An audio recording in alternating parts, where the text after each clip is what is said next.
We are having, our leaders talk about people-centered philanthropy, and I've been looking forward to this. So I'm Yvonne Sims. Yes, I need a new headshot. I'm the educational programming manager based here in Atlanta for Candid. And if you don't know Candid, hopefully you do because you're hanging out with us today. We are the nonprofit that helps other nonprofits with our tools and our training and our data. So every year, millions of nonprofits spend trillions of dollars all around the world. Candid finds out where that money comes from, where it goes, why it matters. And hopefully you're in touch with us, our tools through our very many partners throughout the country and actually outside of the country as well. All right, this is the exciting part. So we have three speakers here today and a moderator who's kind of taken over.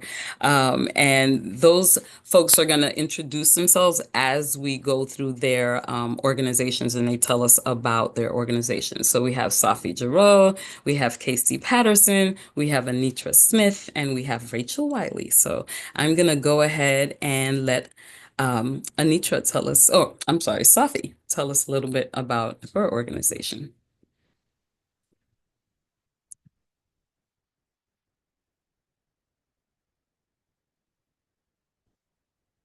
We have Safi there. Do we have to get her off from mute? Can you hear me? Yes, now we can. So good morning or afternoon, everyone from all over. I'm really happy to be here, and my camera is not working this morning, so you're going to hear my voice, but not see me. I am the executive director of Leader Spring Center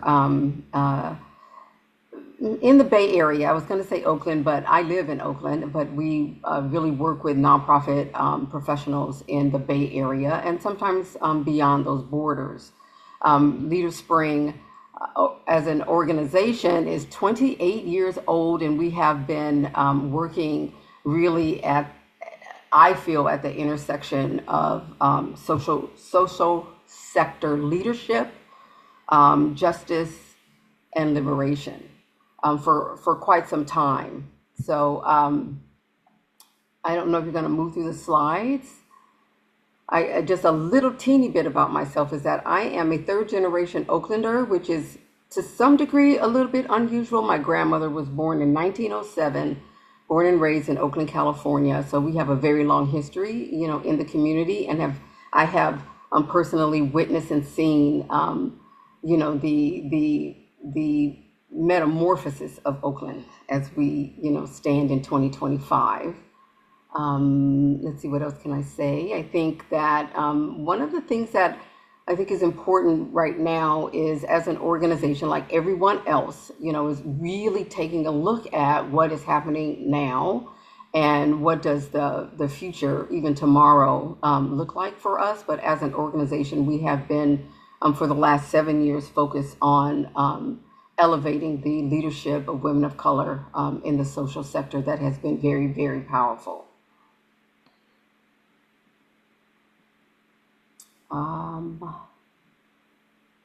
I don't think I need to say anything about this slide. We kind of said something already. I do want to just note for our advisory council members and our staff, we are working for Leader Spring to really be led by alum of our program. It's a 2 to 18 month fellowship that we have run over the last several years, and our advisory council members now are a majority alum, which is really great. That happened last year for us, actually.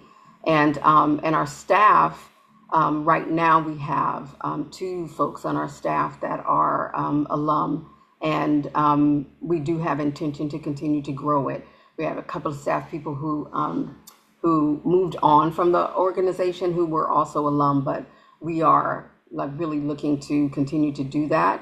Jenna and Rachel Wiley, myself, and Catherine Canton, are the alum of the organization, and we feel that the input that we have from brilliant leaders, in the sector really helps to shape who we are as an organization.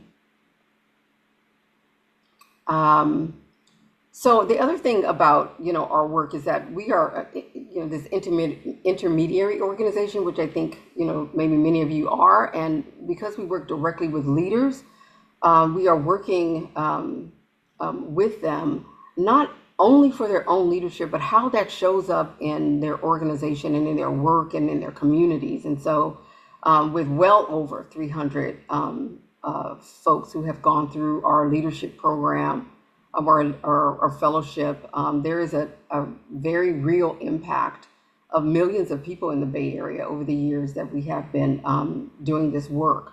And leaders do tell us how their thinking and their mindset around leadership and what that is, their own philosophy and their values, particularly as we lean towards folks who are committed to justice and liberation, really changes the way they are doing their work and impacting their communities. We can skip that one. Yeah, so I just wanted to end here with just a quote from a couple of folks who have been in our program, and I'll just read one. I don't have the words right now to fully express my gratitude for being selected to be part of this experience and community, but thank you. I feel so blessed, seen, cared for, and nourished. So the cared for and nourished piece for us is critical.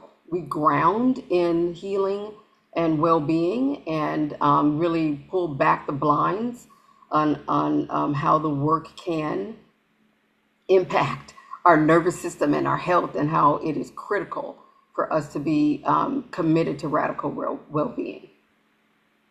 So it's great being here, and if anyone wants to support us, take another look at us, just go to our website at leaderspring.org. Thank Thank you you. so much, Safi. All right, we're moving on to Anitra. All right. Hello, everyone. My name is Anitra Smith. I'm also a third generation Oakland native, All tapping right. California. So, Safi, we have that in common. I'm really passionate about building sort of pathways of mobility and economic inclusion for families with children experiencing poverty. And I currently serve as the Senior Director of Place-Based Partnerships with Oakland Thrives, where I lead our neighborhood initiatives, which includes Rise East, a $100 million collective impact initiative focused on improving the health and well-being of Black children and families in East Oakland, California. I actually grew up in the neighborhood that we're working to improve, the neighborhood that we're working to revitalize through this collective impact lens and targeted universalism frame. So it feels like a real privilege to do this work. And I've actually spent the last 7.5 years working in family philanthropy in Silicon Valley, leading grant making programs and initiatives to strengthen safety net systems and services for families experiencing poverty. And I'm very interested in addressing root causes that drive systemic inequities. So Oakland Thrives was founded in 2016 as a collective impact backbone organization with a bold mission of making Oakland's children, youth, and families the healthiest in the nation. And at Oakland Thrives, we bring together public sector leaders. To scale solutions, strengthen public systems, and change policies. And we achieve this through fostering collaboration, aligning resources to catalyze solutions that improve both education outcomes, health outcomes, economic outcomes for children, youth, and families across our communities. And as a backbone organization, Oakland Thrives is also in charge of facilitating convenings, stewarding funders, as well as providing support to community-based organizations in the form of data analytics, evaluation, communications, fiscal mapping, and fundraising.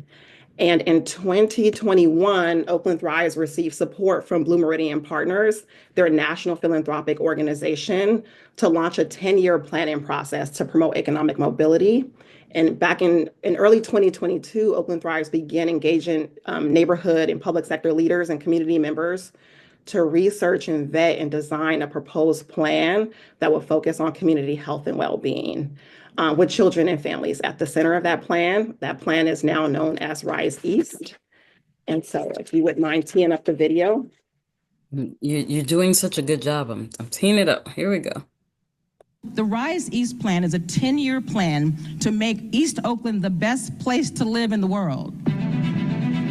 We were able to get a match condition from a group called Blue Meridian Partners. They said to us, if you are able to raise $50 million locally from philanthropy, not government, we will match you with $50 million. And I want to say today,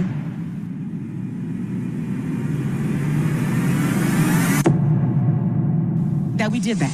It's a 10-year plan. Yeah, I'm not sure why the video isn't creating showing. improvements in a 40 by 40 block area. That's home to the city's largest concentration of Black residents. We raised $100 million as a down payment on the transformative processes that we want to see happen here in East Oakland. You see the planning from the community partners. Everyone is bringing their best. The support of all of you all, it has allowed us to acquire the 8321 Welcome Center, to be able to acquire Holiday Fish, to be able to support Allen Temple to make something amazing at 8525. And there's many other properties. This is really just an example of the vision that we have for revitalizing and creating vibrancy along this entire corridor. We know that we can do better on education. We know we can do better on jobs. We know we can do better on safety. And it starts right here with the community. It starts with us. We believe that when East Oakland rises, all of Oakland will rise. It is a celebration, but it's a beginning. I'm hoping to see that legacy residents can return, that our current residents can still afford to live here, that there are jobs abundantly, that we're safe, we have beauty, we have ease, we have rest, and we have a lot of love for each other. And that for 7 generations to come, we're really clear, they won't have to worry about what we've worried about. They'll have a bright future. And that's amazing.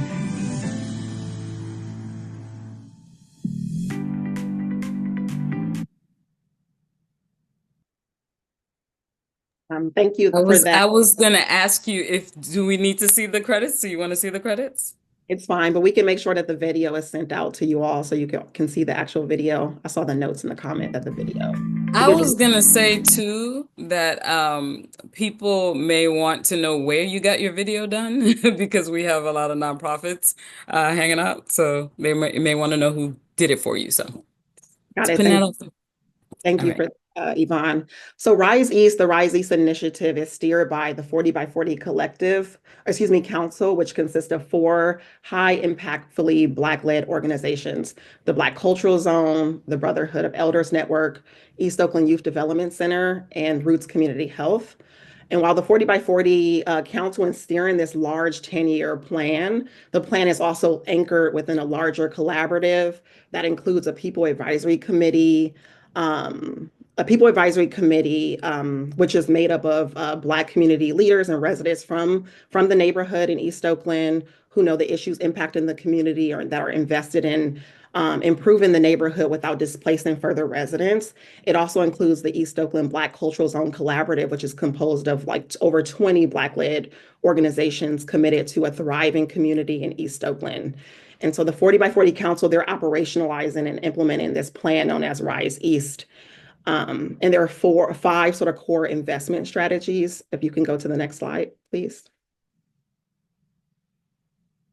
Yeah, so here you can see, this is the vision. And Rise East, one of the North Stars of Rise East is to reverse displacement of Black residents in East Oakland. East Oakland has the highest density of Black residents. And as you all know, with our housing crisis here in California, in the Bay Area, unfortunately, housing cost is a driver for displacement. And so this initiative is looking at reversing displacement by investing in these sort of 5 core strategies: Black family health and well-being, Live and Thrive, which is about placekeeping and ensuring that affordable housing and stable housing is available, that Black businesses and commercial spaces are thriving, and again, Black displacement and legacy residents are able to return. Working wealth building, so all Black East Oakland residents seek to work and have access to high quality jobs and livable wages, and that all Black youth are enriched and have access to the resources that they need to get a high quality education and thrive. And then lastly, safe and connected, that Oakland residents feel, they feel safe and are a part of violence-free communities where behavioral health supports and a continuum of care and opportunity is available. Yeah, and to stay connected, you can find more about the 10-year plan on riseeast.org's website, as well as Stay in Loop and also Oakland Thrives. And if you're interested in following me, happy to connect on via LinkedIn. Thank you. Thank you. That is awesome. I can't wait till we start asking questions. I have questions. Casey.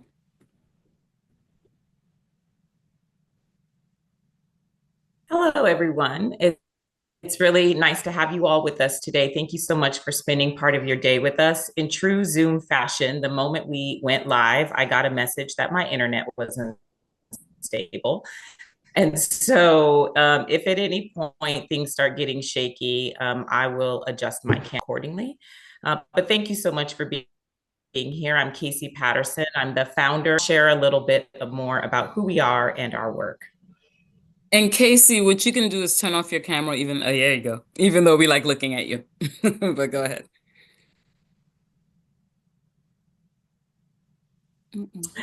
Thank you, Yvonne. So the mission of the Black Equity Collective is really about long-term sustainability of led and Black empowering organizations. You may have questions about that language, and I'm happy to answer those questions as we get further into the conversation, but that language is very intentional. Our vision is really one that's rooted in possibilities. We have a vision of Black permanence, and what that really means to see Black folks as a people, to see us as a community, to see us as whole spiritual beings, and what it means to be rooted in permanence. Next slide. Thank you. So we are also an intermediary organization, and we actually have what I like to call two sides of the house. We have a side of the house that's really focused on our Black-led organizations.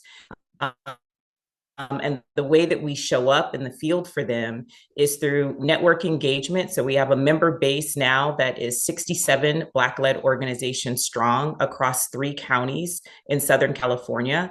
So we engage that entire network. We focus on their organizational resiliency.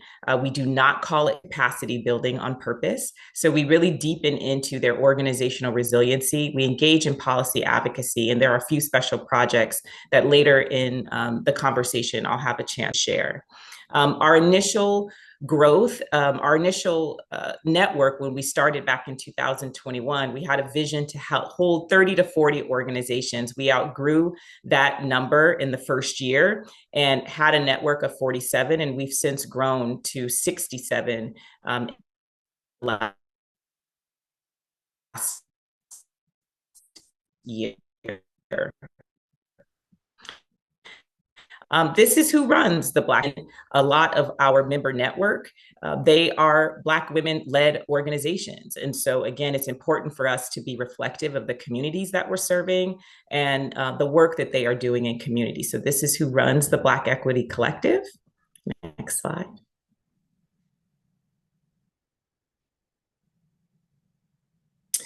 So I like to focus in on what are our core competencies and how we actually engage in what I like to describe highest best use as an organization. At our core, we are working to operationalize equity and justice. And what that means and looks like is oftentimes we hear in philanthropy that while there might be philosophical and even theoretical agreement around equity and justice, where it often falls short is in the practice. And we get a lot of questions about, well, how do you actually do this? And so we like to think of ourselves as a teaching hospital where we actually demonstrate how to operationalize equity and justice in philanthropic practices. I have no qualms of organizing money. We organize money to move resources to Black-led organizations that are on the front lines of social change. It is wonderful that the Black Equity Collective exists and being able to move resources to Black-led organizations. It is necessary but insufficient. And so we work intentionally with funders as the second side of our house to help build a field that works more effectively with Black-led organizations. And what that looks like is shifting practices in philanthropy, that we demonstrate how practices can look different, and then we help funders to live into the shifting of practices within their day-to-day operations.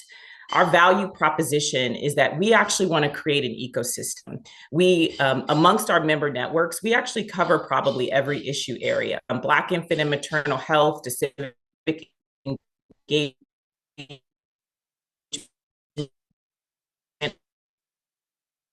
arts and culture, youth education and development. What happens when we all get together from our vantage points and actually create the kind of conditions and again, Black permanent say we live into it, we as a people. Next slide.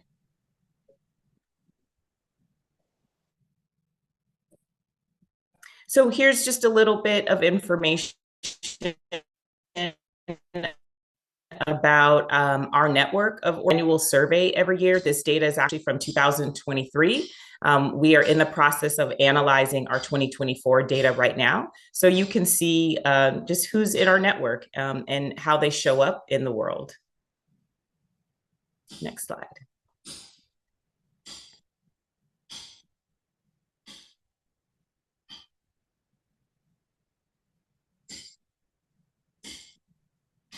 Oh, sorry. If you can go back one slide.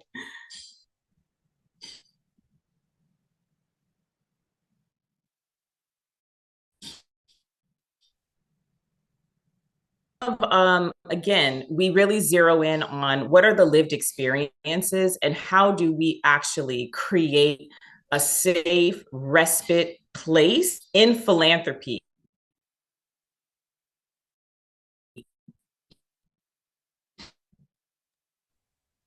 We're losing you a bit, Casey. Are you talking?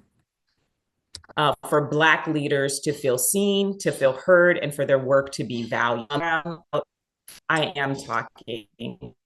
Okay, keep going. Keep going. Now I hear you. That my internet is acting up. Of course, of course. Okay. Okay. So I wanted to some of the lived experiences of our sectors and actually support leaders in this work. Next slide. I'm going to try to switch.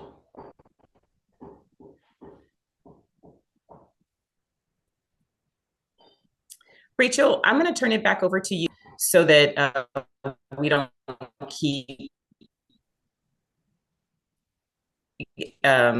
have the disruption. So I apologize. It's all good, Casey. We got so much from what you said, and I reminded folks in the chat, hello community, I'm Rachel Wiley. I'll tell you who I am in a second. But I reminded folks in the chat, Zoom plays games sometimes. We good. We'll send out the follow-up. You'll get everything that you need. Yes. On to what and this was just Casey's last slide. So if you want to be in touch with Casey and the Black Equity Collective, that's the information you need. And now I can stop sharing and Rachel can tell us who she is.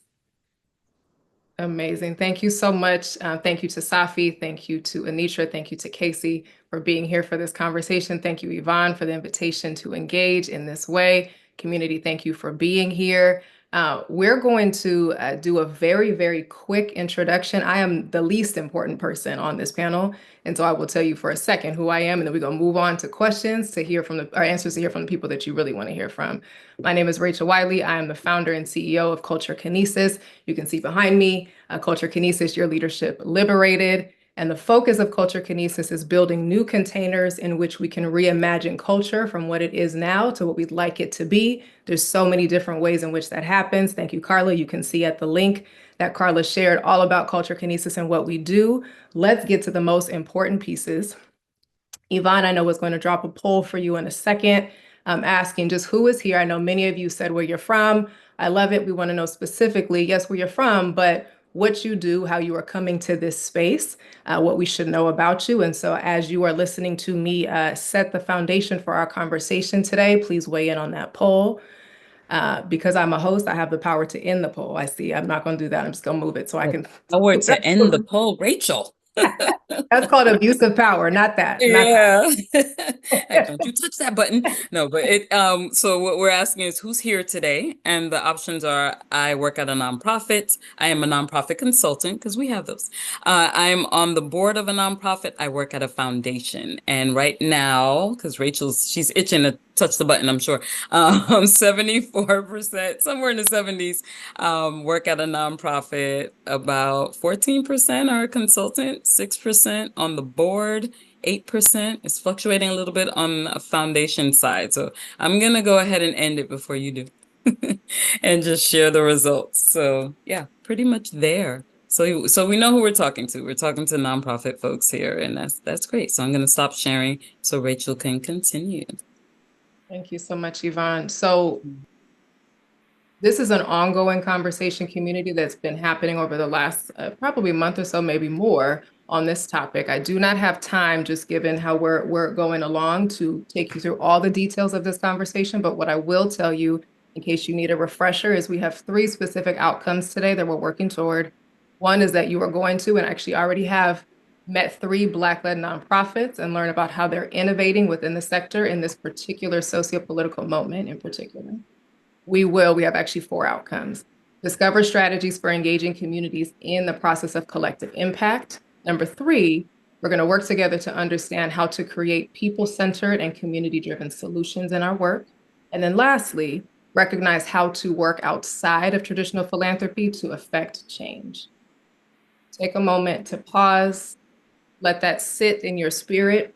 Think about how you feel about those objectives, questions that you might ask to that end. I am watching the chat, but also I ask for your love. I'm doing a lot of things up here, y'all, but I got you. Put it in the chat. Let me know what you need. Let me know what you want to be asked. I'm with you. Take a couple more seconds. Let that sink in. While you're doing that, let me just do a little bit of grounding. In conversations, early conversations with the panelists, I asked them, what do you want this community to know and understand before I start asking you questions? How do you want them to be grounded? And so here are some of the things that they shared with me. 2 key reminders that I want all of us to hold. The systems that cement inequity were built to last. They were not built to be dismantled. They were not built to go anywhere. Now, we are doing work that is counter to that. We have to keep in mind they were not built to go away. And so the work is challenging at times. It takes a lot of creativity. It takes a lot of focus on what's possible, but it's important for us to ground in what is actually in front of us. What is the reality? The second related thought to that end, systems that cement inequity are centuries entrenched. So not only were they built not to go anywhere, they've been here for a minute. And so our work is challenging, but also Black leaders in particular are some of the best I have ever seen at adapting and looking toward other examples, history, nature, et cetera, to give us clues and cues for how we move. It's also important for us to make sure that we mention we are in the midst of a hostile federal government takeover. No matter what your politics are, that's something that is important to cement this conversation. As a result of that, there's rampant uncertainty, insecurity, and we can name those things. Nonprofits and philanthropy both are making meaning of this while under this attack. The dust has not yet settled, and it could take some time before we get to that place. Last thought to this end, we have also seen the philanthropic sector respond in a variety of ways. I have seen evidence of the ways in which the sector has responded with apathy in some capacity, with willing compliance in other spaces, with disengagement, with fear. It's important to acknowledge for this conversation that they are also under attack in the way that the nonprofit sector is as well. We are part of the same sector. We are partners in that work. And it is very important for us also to say there is a level of power that philanthropy has, that funders have, that they sometimes are not leveraging, and we get to hold them accountable to that end. The question that I want us to be asking ourselves as representatives of the nonprofit sector, what power do we possess that we could also be better leveraging? This is the underpinning of this conversation today. Okay. Last thing I will offer you all, because we didn't talk too much about who I am again, it's much more important that you know who the panelists are. I am, as I said, I support a lot of nonprofits in my work, but I'm also an artist. And so my work has this thread of creativity through it at all times. And so I would love to offer you some ancestral wisdom from a fellow artist to hold with you as we have this conversation today. Today, Billie Holiday is up, and one of the things that she talks about is, this is a direct quote, "The difficult I will do right now, the impossible might take a little while." So anything that comes up today, anything that you have already encountered that feels impossible, let it sit in your mind as, it feels that way today, but it's just gonna take a little time. It may take a little while. All right, we will not waste any more time, you all. Let's get going. I'm going to skip panelists just so you know where I'm at to our second question. And Anitra, you're going to start this one for us. The question is this: what does it mean to be truly people-centered and community-driven? We, of course, will get to the philanthropy element of this in due time, but let's start here in a general sense. And I'm also then going to ask Casey and Safi to weigh in. What does it mean to be truly people-centered and community-driven? Thank you for the question, Rachel. To me, to be people-centered is to really focus on the well-being and empowerment of individuals and communities by prioritizing their needs and perspectives. It's recognizing that, communities know their own needs best. And over the course of my career and just in tenure in philanthropy, I've learned that putting people first and centering their voices, the voices of those most marginalized, is how we build towards a more just and equitable society. It is imperative to support the capacity and agency within communities rather than simply coming in and providing solutions. So appreciated. Thank you. And thank you for that example of a succinct, brilliant answer. Here we go, Casey, it's going to you. All right. Hopefully my internet challenges have corrected themselves. So thank you for this question. I think from the perspective of what does it mean to really advance people-centered philanthropy, I think we have to be clear that we don't just do the work, we are the work. And to understand that we don't separate what we do from who we are in a lot of ways means that we can't then bifurcate ourselves as if we are not fully human in this space. And so therefore, to me, it means that we have to recognize that humanity supersedes impact. And sometimes those things exist in contradiction to one another as we are, trying to hustle for money and, trying to make a difference in our community. And we need to be able to think about, as folks who want to be people-centered, how do we hold contradictions and complication without compromising our values? Who do we have to become? For me, as an example, I realized that in order for me to become a truth teller in philanthropy, I needed to be a better listener. And so as leaders and actually doing people-centered philanthropy, one of the things that I want to offer is to think about not just what do I need to do, but who do I need to become? Who do I need to become? I heard you say, Casey, humanity supersedes impact, and we know capitalism makes that real hard at times, and we're going to keep pushing, we'll keep resisting. Thank you. Safi, what would you like to add? Not much, just a little bit. I think that our idea of power, because I think this is what this is about, people-centered and community-driven, it's about power. And it must shift from a single, heroic, dominating leader concept to an idea of collective power. Best for me, being raised in Oakland in the 60s and the 70s, best understood in the Black Panthers mantra of all power to the people. What that meant was that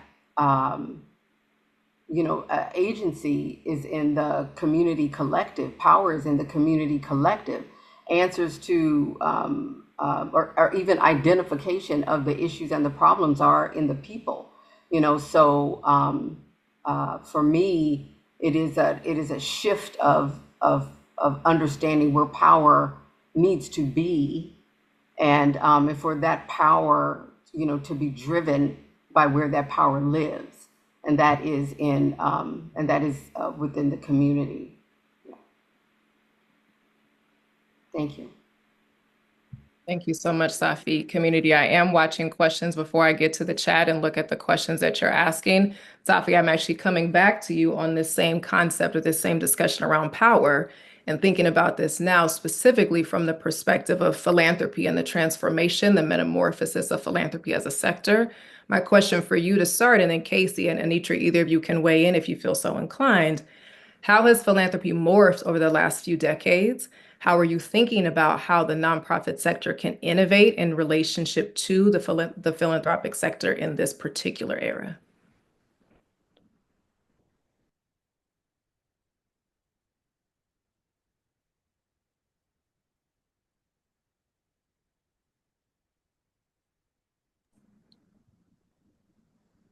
And I'll pause here. Safi may be thinking she always has the most brilliant responses. I am so sorry.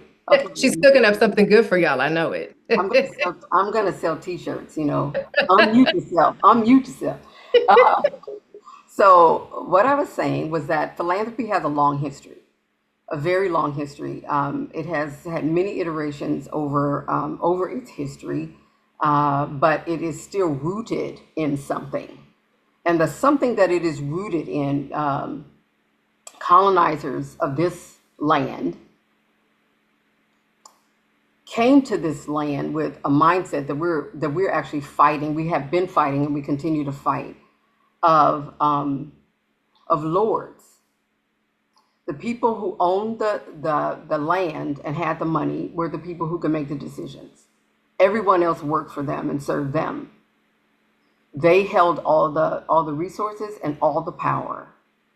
Philanthropy had been no different than that. Those are the very people who founded and began the institutional philanthropy. And so that still is at its core. All changes that we have seen have, and particularly more recently, has really been because of the nonprofit sector's pushback. Hard pushbacks to get to this place that we are at now, which is not far enough, but at this place that we are now. So just in the time that I've been engaged from a nonprofit and government lens since the mid 80s, philanthropy has changed a lot, really, like I would say from one point moving from this kind of charity model, funding nonprofit missions and now has moved to more of an investment model in outcomes and measured impact, which is where we began to do all of our theory of change, work and logic models. And there's a lot of iterations in between those two, and we're still in iteration as we have moved into this idea of trust-based philanthropy that I'm sure that other panelists are gonna talk about. But we're in this conversation now around trust-based. Now, what's interesting to note about that is that your conservative philanthropers are trust-based. The progressive philanthropers are not trust-based yet, just in terms of how money is distributed. So when you look at philanthropers that are more conservative, they fund you. We want you to continue to do the work that you are doing, so we're going to fund you for 10 years. And we're going to fund you at this level because we really want what you're doing to continue to impact this society. In more progressive philanthropy, you have a lot more measurements, you got a lot more reporting, you have a lot more work that you have to do to convince. And it is a process that we're in, as Casey was saying, to really provide this opportunity for philanthropy to learn to do things differently. So we're really working with progressive philanthropy to change.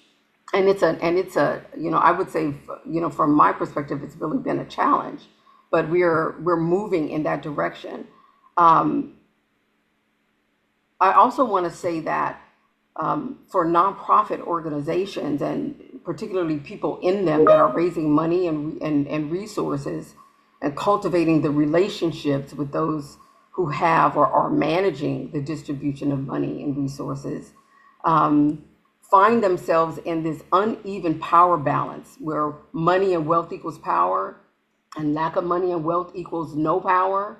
And so in that engagement, what comes up is that our psychology and our relationship with power and wealth comes into full relief on both sides, from those that are seeking resources and those that have resources. It is layered and it's complicated, but we've heard from many people that that this is probably like the most draining, part of it. So what we have to do is change our mindset around what power looks like in those dynamics. We have to, I think, more often have to be the ones to make sure that our elbows are on the table and we lean in and we're looking eye to eye and understand and have identified what our power is and balance that imbalance. We have to bring our power to that, understanding what our power is. And in philanthropy, it's not just people with wealth, high wealth, people of high net worth of wealth, but also, folks in our community are philanthropists that we tend to sometimes forget about. But for our work, it is our conversation is around what is your power and what's the power that you bring to the table that may look like what you do and the impact that you have. It may look like who you are, but really identifying and deconstructing that and then reconstructing a narrative for yourself as you are engaging with philanthropy. Safi, you're getting a lot of celebration in the chat. I want you to see for this response that you gave. And I want to also elevate, Yvonne, while you queue up our poll about partnership with our funders, a question that Penny asked, not because we're going to answer it, Penny, in this moment, but just to queue up for panelists that this is coming. Penny asked, what would you all want to see from the philanthropic field that will reflect more people-centeredness and actual power sharing? My promise to you, Penny, is that we're going to get there on the back end. And I was going to say, I'm sure that you're seeing that you're actually doing already. So let's make sure, we talk about what's, not just a vision, but what's going on for you all. Absolutely, absolutely. So let's move to the poll about partnerships so we get a sense, community, about how you are thinking about with your funders and the work that you do, how much partnership is actually an element of the relationships that you have with your funders. And then we're going to go to the next question. Yeah, so it says, in regards to your conversation with funding partners as a nonprofit, partnership orientation is present in 100% of my conversations with funders. Partnership orientation is present in some of my conversations with funders, or partnership orientation is rarely present in my conversation with funders.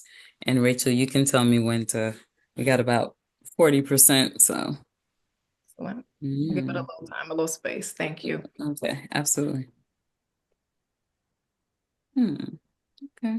And please do tell us what partnership orientation means a little bit, so we understand what we're talking about. Absolutely. Give me just one moment. Yeah.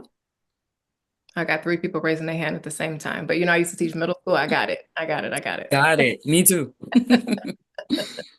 So community, what I mean by partnership orientation is when you are engaged in relationship with funders, how much do you feel as though you're having a conversation with a partner versus someone who who exists in a power dynamic where they hold more of the power than you have in that conversation, in that interaction? This is really, again, a conversation about or question about power. How much do you feel like you hold power in relationship with your funders? Does it feel like a true partnership, or does it feel like a very clear differential in power in those conversations and in that way of working? And I'll go ahead. It got a little slow, so I'll go ahead and share just so we get a sense. So we have 100% of my conversations with funders look that way. 23% said that. It's present in some. That's most people. That's 62%, and then it's rarely present was 15%. That's not too bad. It's interesting data, and I expected it to be that most people would fall in that second question, that sometimes it's the case. It's honest, right? All of our funders are not the same. All nonprofits are not the same. And so we should expect that to be different at moments. And we can strive for a reality, a future reality, where more and more those conversations are partnership oriented. Okay. Thank you so much, community. So Casey, I'm going to come to you first. The question is this, and then feel free to add on anything you'd like to add, of course. When we describe funders as partners, what are we actually getting at? And are we holding ourselves and our funders accountable to that type of relationship? That's not an easy relationship. It takes practice. And so is the accountability there? And how can we make it so? Yeah, so thank you. One of the things that, I didn't get a chance to mention in my choppy introduction is, in addition to being the founder of the Black Equity Collective, I also run a social impact consulting firm that works predominantly with philanthropy. I'm also the co-executive director of a donor collaborative that's focused on early childhood, and I'm also a trustee of the California Wellness Foundation. So I see this from all angles as a nonprofit executive director, as a social impact consultant, as a executive director of a donor collaborative, and as a trustee of a foundation. And one of the things, Safi mentioned mindset. One of the things that I want us as nonprofit leaders to move beyond, and even our philanthropic folks to move beyond, is I want us to move beyond partnership into being peers. And that is a different orientation, because when we show up as peers, then we understand that we actually are both bringing something to the table that the other needs. And when I engage with funders, and what I encourage our nonprofits within our network, often who have budgets under $500,000, sometimes under $250,000, who sort of feel this power imbalance in a very real way. And what I like to encourage them is to remember that you have knowledge. Your knowledge is your power that the funders don't have. They have money, and that's what you need, is money. But you have knowledge that they need. And so to show up into a relationship as a peer, to offer to be a thought partner, not just about your own work, but how the broader landscape is unfolding. I think that's one of the ways that we actually start to have shared accountability around what it means to move in partnership, is to help us to actually move into a space where we are peers with one another. How we do that at the Black Equity Collective, how we sort of institutionalize philanthropic accountability, is we operate through a set of principles called the Principles for Black Equity. There are 4 of them. They are truth, strength, strategic disruption, and love. All of our work is organized around those 4 principles. And one of the things that we do is we have a set of funder agreements that whenever we get funded, we actually send, the same way we get a grant agreement, we send our funder agreements out to our philanthropic partners to say, these are the values around which we are organizing our work. And these are the values that we want from you in terms of how you show up in this space. We all know that sometimes funders can be very harmful when they show up in Black spaces with Black leaders. And we want to make sure that they are honoring the values of mutuality. We want to make sure that they are honoring the expertise and the culture that we have sort of set out within the Black Equity Collective. And so to do that, it means that if you're going to ask something of us vis-a-vis a grant agreement, that as a real partner, we have the ability to ask something of you too. And what we're asking of you is to honor the space and the values and the principles around which we are organized. And these, again, are the principles for Black equity. So I just wanted to offer that how we sort of begin to move into accountability is through this space of mutuality, through us thinking of our relationship beyond that of partnership, but really one of peer, and to be able to actually ask and require of funders of how they have to show up when they come into spaces with us, with our people, with our organizations, in order to hold that mutuality with fidelity. And Casey, you're dropping all the knowledge and all the gems. So, of course, the audience would like to hear those 4 tenets again. Yes. Someone put them in the chat. Absolutely. Our four principles are truth, which is really about how do you speak truth to power? How do you also be honest with yourselves as leaders? Strength, again, talking about a vision being rooted in permanency, that we want to be here, we deserve to be here, we have the right to be here. So, how do we actually create durability for our organizations that goes beyond just quote unquote sustainability, but how do we create durability? Strength is the second one. The third is strategic disruption. So, again, how are we using our voice, our privilege, our power, our agency to disrupt shit? We have to admit shit needs to be disrupted. We can't keep doing the same things that we've been doing. We have to be okay with being a disruptor in this space. And how do we help funders to be disruptive as well? You know, it's not just about us being disruptive, but how do we help our philanthropic peers to also be disruptive in their positions of power and privilege and influence? And finally, the last principle is love. The literal definition of philanthropy is the love of humanity. So if we are not doing this work from a place of deep love, meaning I actually care about who you are as a human being, then we are not doing philanthropy. We might be doing something, but if we are not grounded in love, we are not doing philanthropy. And so these four principles, they guide our governance, they guide how we do all of our programming, all of our granting, again, from our executive committee to all of our philanthropic partnerships. We use these principles as a way to have mutuality and accountability up and down the food chain, from staff to our governance, to our funding relationships, to our community relationships within our network of organizations. Yes, yes, Casey, I don't want you to miss. I know when we're speaking and when we're engaged in sharing ideas that we don't always see what's happening on the other side of things. I want you not to miss the love that has come your way from all the brilliance that you've just shared. Thank you so much. Anitra, I'm coming to you as I said I would. And the question I want to ask you is from not a different perspective, because all of this is about partnership, right? As Casey spoke to, partnership to peers, consistently thinking about that mutuality piece. Can you speak to, on the other side of this partnership, what is the role that you would ask or that you see available to Black nonprofit leaders as it relates to increased movement toward people-centered philanthropy, increased movement toward partnership in this work? What's available to us that we may not be seeing? Yeah, no, thank you for that question, Rachel. I think the movement towards people-centered philanthropy requires Black nonprofit leaders to show up differently. I love everything that Casey just said. I feel like I got chills hearing you speak. I think Black nonprofit leaders must have a bold vision for transformative change and be rooted in a strong strategy for that.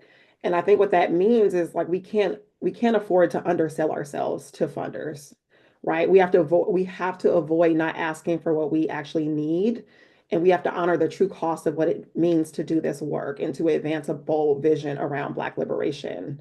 And so I think it means asking funders exactly for what you need. And I'm going to say that again because I think a lot of times in my experience as a program officer, Black-led organizations would come and they would always, they wouldn't ask for the true cost. They would always lowball themselves. And so I think it's really important, again, to just ask for what we need. And then I think the other side of that is like thinking about getting creative and innovative on how we can become less reliant on grant funding, right? Like, how do we become less reliant on grant funding? I've seen nonprofits stand up social enterprises to generate revenue to support their work, right? I've seen nonprofits that were in the food justice space develop a catering business where they're able to cater to other nonprofits, and that accounting for a third of their revenue, getting creative as a way to generate additional revenue streams and be less reliant on grant funding. I feel like we're all probably familiar with Goodwill, right? The international nonprofit and how they sell gently used clothes as a way to generate revenue. So I think being innovative and thinking strategically around like what are opportunities for us as Black leaders to become less reliant on philanthropy and grant funding is also critical, I think, for us as well. Thank you so much, Anitra. I know you talked in our previous conversations about self-determination and the way in which that's so critical in the work that we do. We have to embody that as a value, and we then have to require, to Casey's point and Safi's point, our funders to meet us in that place. We set culture. nonprofits set culture, and the power dynamic that's set up asks us to diminish ourselves in a lot of ways and asks us to take a seat that is less powerful. And we know better than that. We know that there's much more available to us. Safi, I'm going to you to respond to this question and follow up to Anitra to see what other brilliance you'd like to add to that. And then audience, I promise I'm coming to questions from you. Hold me to it. Okay, so all this brilliance. Yes, it was, I could listen forever. But I think the only thing I want to add to it is, so I hold a perspective around this that comes from almost 15 years as a public grant maker. And in that, the idea of resources being owned by the community, and the idea of needing to distribute those resources, those same resources that come from the community back to the community in a fair and equitable way and process, et cetera.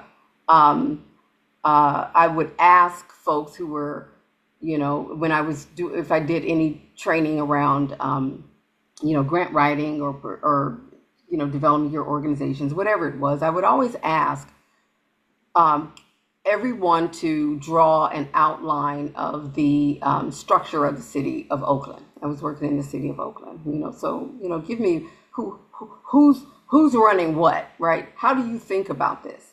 And they would start with their graphs with the mayor on the top and city council, and then maybe some department heads, and then some other folks working in the departments. They would never ever have the community on it. Not as the electorate, which should be above the mayor and city council folks, which is where the power lives, is in you. And nor did it have anywhere, in their community accessing resources. And so we would have that conversation first so that folks would understand that they held the power. And on a public level, it's I think it's easier to receive that understanding than it is when you are having these conversations with philanthropy. But for me, it's holding in my bones that is the truth, even for philanthropy, and that it's important to understand that the way you are structured, philanthropy, institutional, let's say institutional, the way you're structured impacts what happens in our communities, because your funds are not going into taxes. These billions of dollars are not going into taxes that are also supposed to go back into resources for community, right? So for me, it is like really holding in your bones the understanding of the power as people. I go back to all power to the people, right? Power as people. So I think that's the only thing I would want to add to this. Like, where do we actually resource this? How do we develop within ourselves and our community, an understanding of what our true power is? And so I appreciate what Casey was saying about really shifting from the partnership to really understanding that this is mutually beneficial conversation between peers, because truly that is what it is. Thank you, Safi.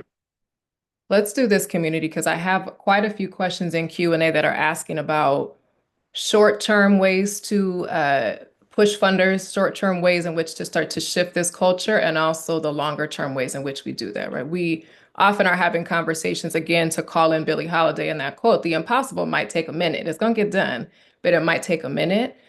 Let's have each panelist respond to this, again, because folks are asking about the short term. What's available to us? What possibilities are here in the short term where we can start to shift that culture toward more mutuality, toward more partnership, toward more peer-based resolution of some of the challenges that we're facing?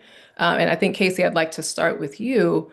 What's possible right now as we move more toward people-centered and community-driven philanthropy? Yeah, I'm going to answer this as both a funder and a nonprofit. Okay. As a funder, I would say what's possible is to shift our orientation from decision maker to facilitator. And what that means in terms of how to shift then and share power means that we are not holding decision making as part of our fiefdom, but what we are holding is how do we facilitate the access to dollars, facilitate the access to resources, the access to relationships. Oftentimes, what nonprofits have to understand is that the orientation of a funder, because they get so many requests, is no. Like that is the default orientation. So as a funder, how do you shift, if you're shifting from decision maker to facilitator, how do you think about, how do you facilitate toward a yes as opposed to facilitating toward a no? So that's one thing that I think is immediately available to funders, is a shift in posture with respect to the nonprofit sector. When I think about this as a nonprofit executive director, one of the things that comes to mind is what's available to us right now is to really lean into our partners on the ground in community.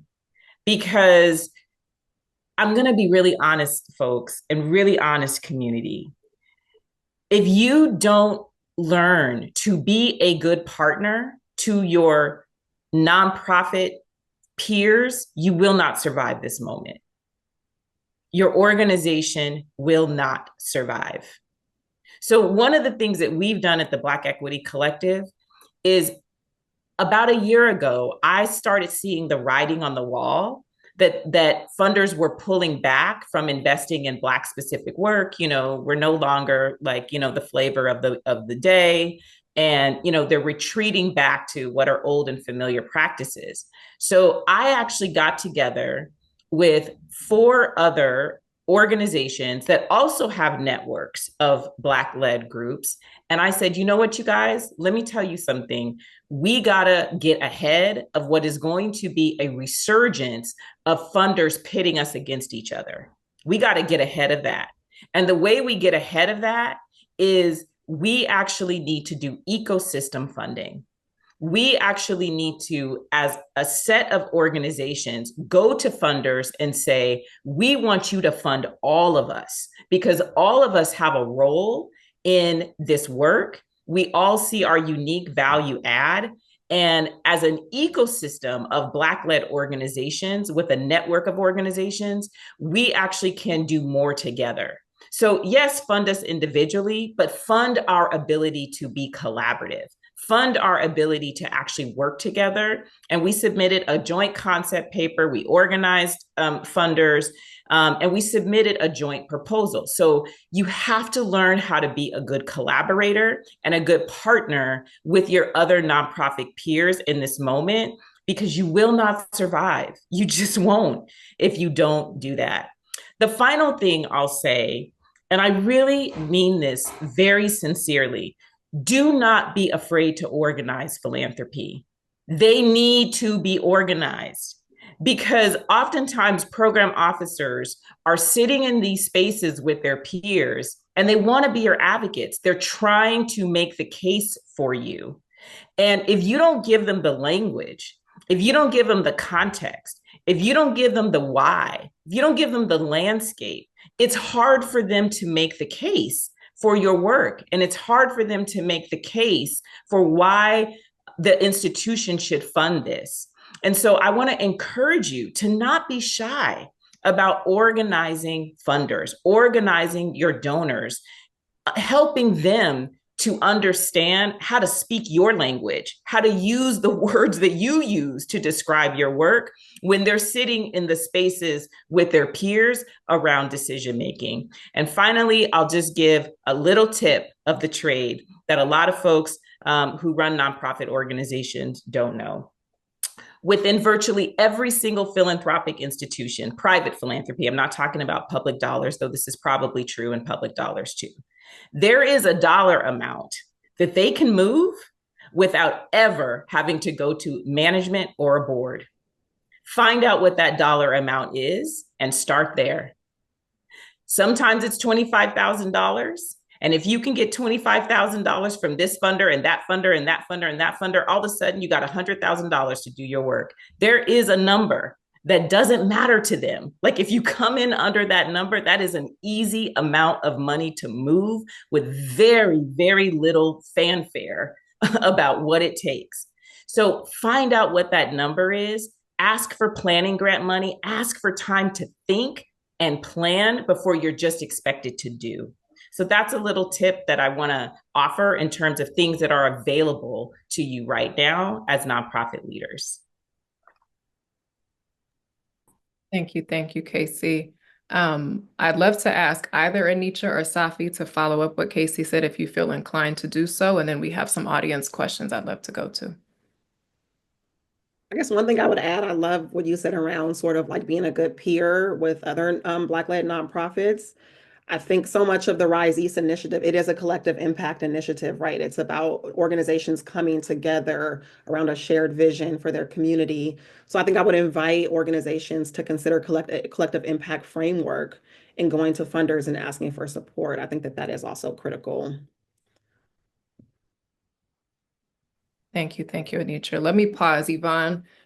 Let me yield. Is there something you want to do first? Or you want me to keep going? Go ahead. Perfect. Safi, I'm coming to you. You have an option, of course, whether to answer this question or not. You may want to yield to somebody else, but I'd love to give you the first shot at it. This is from an anonymous attendee who's asking, do you panel have any advice for young POC professionals entering the field who want to live by this people-centered philosophy, but feel discouraged by the cynicism of their colleagues? I was just answering that one. I was just answering that one in the chat. I saw it and I was actually going to like send typing a response, but I'm happy to answer it for the group. So my advice, we work with our local philanthropy serving organization called Southern California Grant Makings, and they do grant making. They do a series every year called Fundamentals of Effective Grant Making, and we teach the class on equity-centered grant making. So this question comes up a lot for folks who are new in philanthropy, who want to understand, how do I use my power and my agency when I, might not have a lot of power within the institution?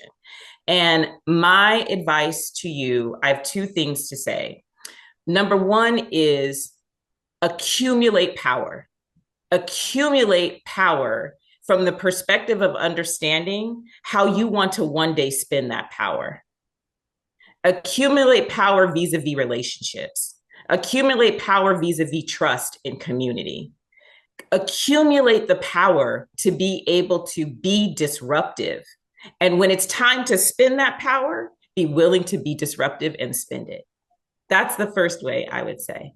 The other thing I would say is, and I heard a queer brother expressed this at a conference a couple weeks ago. Yvonne, you were at that conference with me at ABFI, and he was on the main stage panel, and he talked about understanding your front line.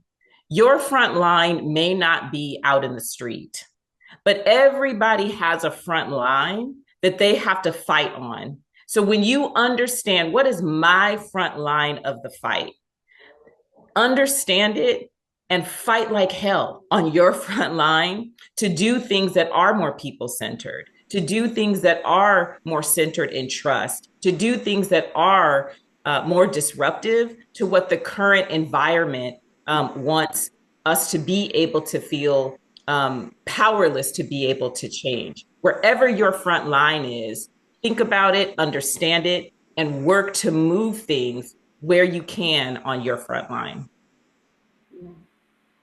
And that's great, Rachel. I would say, having worked with quite a few, folks who have that question, who are running nonprofit organizations, I would say that along with what Casey was saying, it is so important to build your network of support. You need a network. You can't be the only one sitting trying to figure it out. build that network of support. Who are you aligned with? Who's aligned with how you're thinking? Who's, in the community or in the sector that, that is, is doing, some of this work, and build that. It's really, really important that you not solo this. So as you build your power, some of that may be in your network of support. But that we all need to have that as we're, really trying to change these systems and dismantle and restructure things that, because we often hear from people, okay, so it's just me in here, and eventually they realize, oh, wait a minute, I have a whole cohort of people here that now I have support from. And we have heard people say over and over again, I would have never done that if I had not known that you all have my back. You're not in the room. We've had the conversation. I've laid it all out to you. You've given me feedback, and I walked in boldly. I connected. I brought people together to support this. I wasn't the only voice. We had additional voices to do the things that we need to do. So a network of support is important. Thank you, Safi. Can I ask you to add just a little bit more, a sentence or two, because I have the privilege and the pleasure of knowing Leader Spring's work quite intimately, both as a graduate of the program and also as a facilitator. Can you speak to emerging leaders? We have folks asking about, when I don't have a lot of positional power, how do I do this? How do I shift this culture as well? And that's a question for Safi specifically, but anybody can weigh in. Yeah, the positional power. So for me, I come from, and I'm talking about myself because I share this with people in our cohorts when we're going through a couple of years of being together, and I realized that I had something unique happen for me as I was growing up again in Oakland, and with the family that I had, and particularly with the mother that I had, and I just need to name her name is Fernette, with the mother that I had, that taught me that my voice was relevant anywhere. It was powerful anywhere. My ideas mattered anywhere, to anyone at any time that I felt that it was necessary to express it. And so I started thinking about how to really cultivate that in people. So part of this is practice. What is the one thing that you may want to shift within your organization, or the one conversation that you may want to have with someone within your organization that begins to change, how people are thinking, or to support what it is that you're thinking? What's the one thing? What's the low-hanging fruit? What's the thing that is not a major heavy risk, right? For you, but to build your own muscle and courage around it, and to also believe, this is the other part, to believe that you can make that difference. That it is you, that if it is in your heart and on your mind every day, you're being called. And there's power in the calling. Okay, I'm a preacher too, so I'm gonna get off that right now. I heard it surfacing, and I thought, oh, they're in for a treat, but also time, always time. They got a little taste, Safi. Maybe another time, maybe another day. People are asking for a part two. They're very clear about that, and so perhaps Yvonne makes that call, but perhaps we can have a reunion of sorts. Where did I want to go? I think where I'd like to go to close us, community.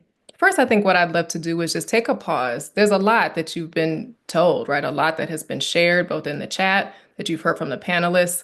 Something that Safi teaches me all the time is pause. Allow for there to be spaciousness so that the wisdom can settle in. Allow for there to be space so that you can get your own thoughts in order, your own emotions in order around what's coming up.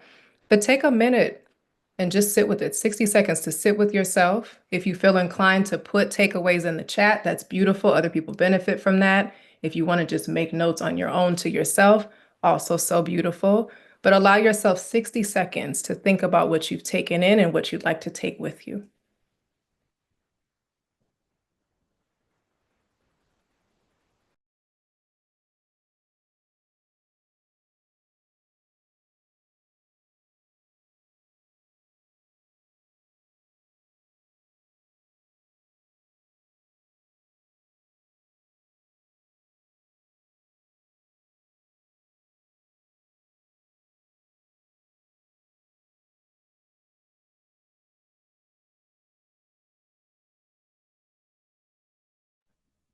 And community, as you all are writing down your takeaways, things that you don't want to lose track of, panelists, I'll give you a heads up. I would love to come to you and ask you just for a last word, one sentence with love. I do mean one sentence because I know you see the time. One sentence for me. What is the key thing that you would like folks to take away? It can be a question, it can be a statement.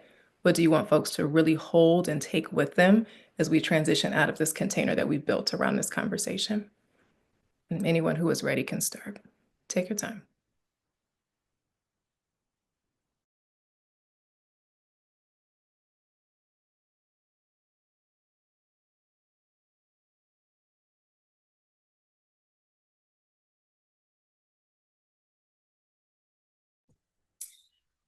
I'll go back to what I shared at the beginning, which is the question I had to ask myself.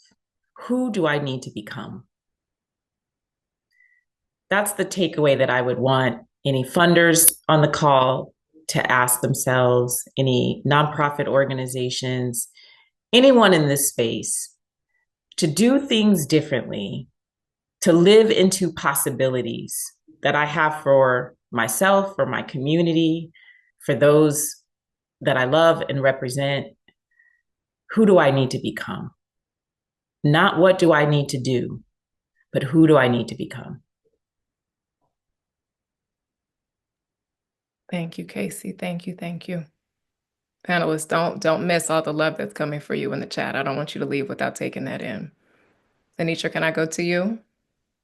Sure. I think what's coming up for me is the importance of staying in your power and being grounded in your power. We have so much power, and I think this work it's hard, and we're playing the long game. And so just, yeah, the importance of being grounded in your power. Ditto, ditto. Yeah. I have here, what came up for me was, we are from our ancestors. And because of them, we are here for such a time as this. We have what we need to move this mountain we're talking about.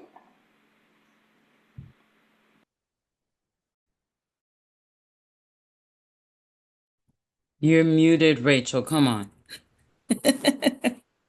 I was trying to test you to see if you were still on your game an hour later. Yes, yes, And you yes. are. I'm happy. No, You are. thank. So we have time for a little bit more. The only thing that I had really was that our next webinar is May 21st, and I put that in the chat. So that's done. Resilient fundraising in uncertain times. We understand where we are right now. But yeah, I would love to just make sure we got to our objectives because you actually spelled those out, which I love. And just make sure people are leaving feeling. I think empowered is a great word because I'm hearing a lot of what we tell nonprofits, like you have the power, like you do the work. They're looking for you, right? So know that. But I like to hear how that's been working for you all because when I see, this 100 million and I see, the Black Equity Collective, I'm just like, oh my God, yes, it's being done. And that was the reason I wanted you all here is because I don't want people to think that you're kind of preaching, yes, feel great, and then we're all going to go back to the same thing. You're actually making this happen now. And so we want to understand how that's working, how you even started that. Who did you talk to? What friends did you gather? Like, how did you make this happen? Because it's happening right now. And I want people to be clear. And Anitra, you mentioned oh, I forgot what word you used, but it sounded like, something I could go look up.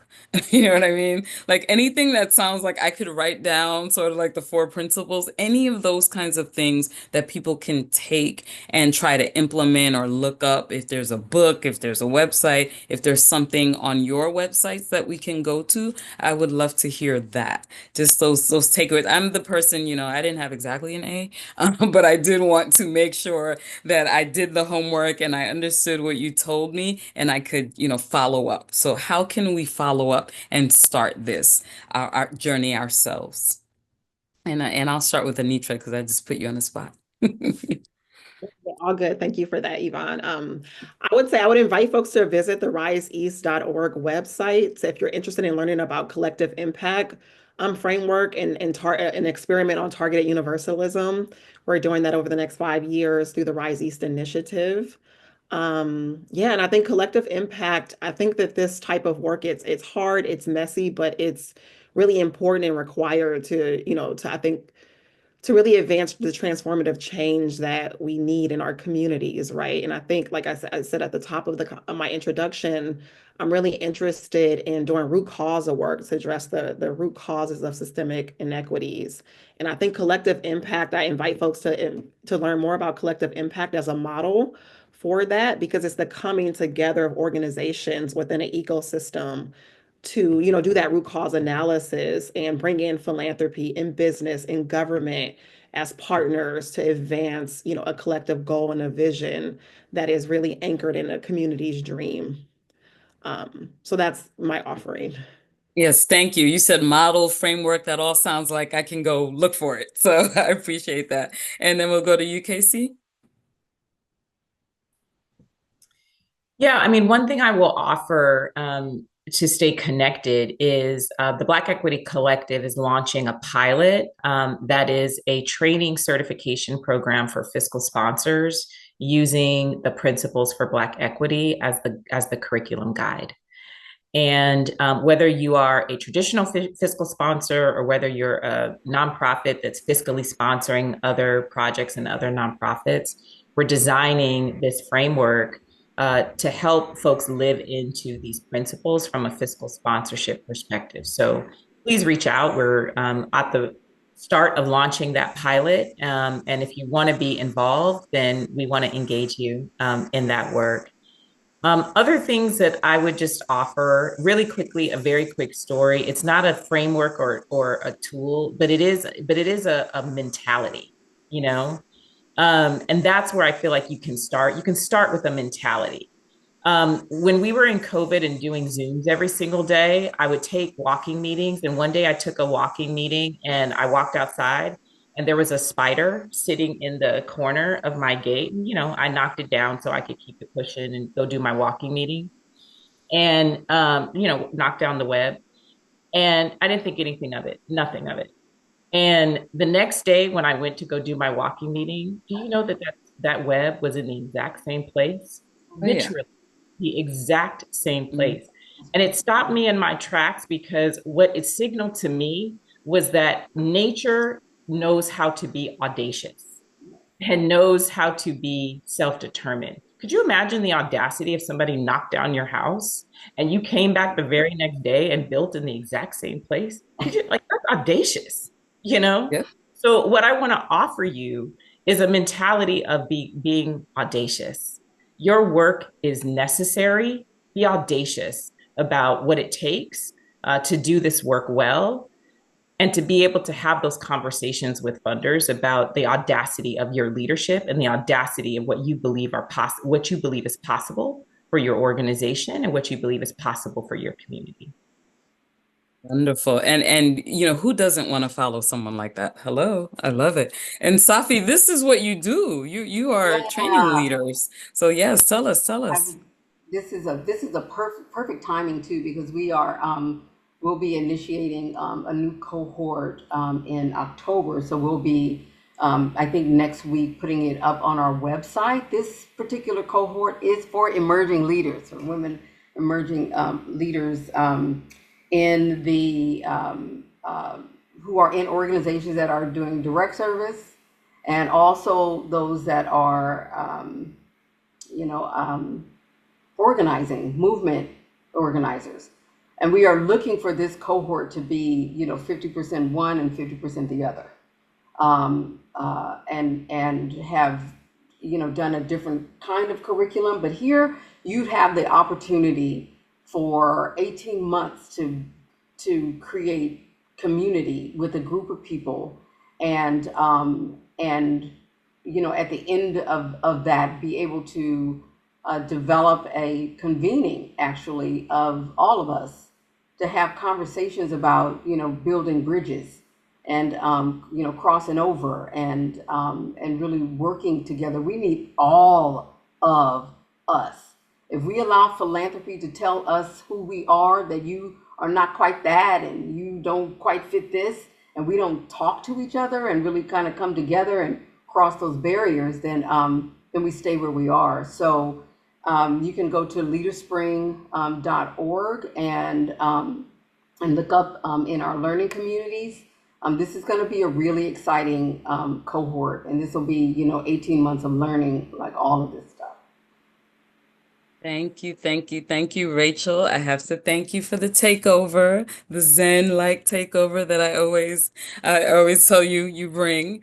Appreciate you, Anitra, Safi, Casey had to jump, but we want to say thank you as well. Thank you to our audience for being here. We hope you're connecting with each other, you'll connect with our leaders, and that you will continue to do this work and be inspired and go look for the models and the frameworks and the inspiration. I think, this is very empowering, and I'm so glad to have you all. So thanks again, and hopefully we'll see you next time. Thanks so much. Be Thank well. you all. Bye, all.